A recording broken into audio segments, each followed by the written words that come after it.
Jadi, hari ini kita akan belajar tentang tujuan dari asuransi.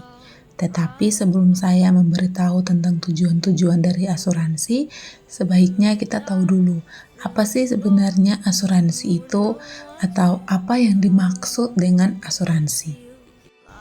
Menurut Undang-Undang Nomor 2 Tahun 1992 tentang usaha perasuransian, asuransi atau pertanggungan adalah perjanjian antara dua pihak atau lebih, dengan mana pihak penanggung mengikatkan diri kepada tertanggung karena kerugian, kerusakan, atau kehilangan keuntungan yang diharapkan, atau tanggung jawab hukum kepada pihak ketiga yang mungkin akan diderita tertanggung, yang timbul dari suatu peristiwa yang tidak pasti, atau untuk memberikan suatu pembayaran yang didasarkan atas meninggal atau hidupnya seseorang yang dipertanggungkan.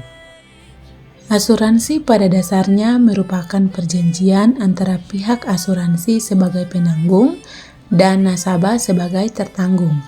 Dalam asuransi, penanggung memberikan pertanggungan atau penggantian apabila terjadi sesuatu yang menimpa pihak tertanggung, atau barang miliknya tidak sesuai dengan perjanjian yang telah disepakati. Singkatnya, perusahaan asuransi memberikan penggantian kepada nasabah jika terjadi hal yang tidak diinginkan.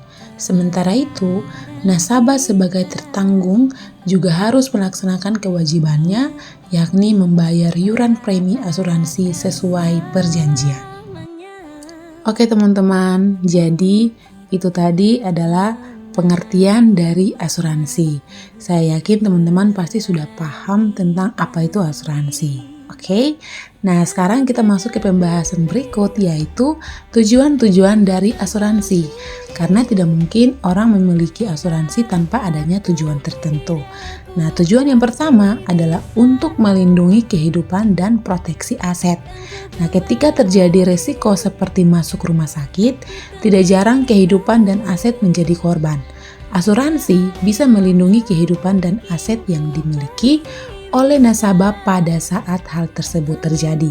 Nasabah tidak perlu mengorbankan aset karena perusahaan asuransi sudah menanggung biaya dari kejadian tersebut.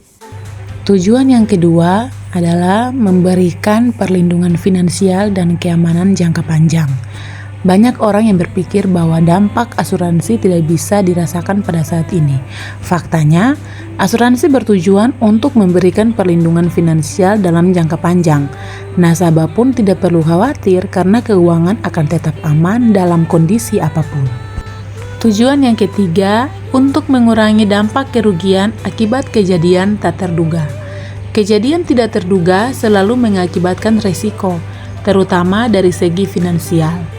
Asuransi bisa meminimalkan dampak yang sifatnya mendadak tersebut sehingga tidak berkembang menjadi lebih serius. Contohnya, nasabah yang meninggal dunia padahal menjadi kepala keluarga. Ahli waris nasabah tersebut akan mendapatkan uang pertanggungan sebagai bekal hidupnya. Oke teman-teman, itu tadi kita telah bahas sama-sama, bahkan kita telah pelajari bersama tentang apa sih itu asuransi dan tujuan-tujuan dari asuransi. So, terima kasih banyak untuk teman-teman yang telah menonton video ini dari awal sampai akhir. Kiranya bisa menambah wawasan dan ilmu pengetahuan bagi teman-teman semua tentang asuransi. Tinggi, tak ada kata tidakku. Pasti bisa